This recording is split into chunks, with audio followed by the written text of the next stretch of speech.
Putaran kedua kompetisi Liga 2 2023 segera bergulir awal November nanti.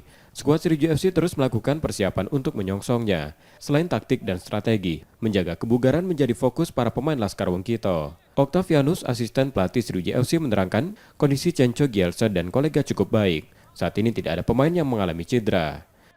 Alhamdulillah pemain nggak ada yang cedera sampai sekarang, semua siap tampil pemain, dan yang pasti mereka terlihat enjoy saat melatih, menjalani latihan, dan mereka mungkin tadi dilihat mereka benar-benar fokus, enjoy tapi serius dalam latihan.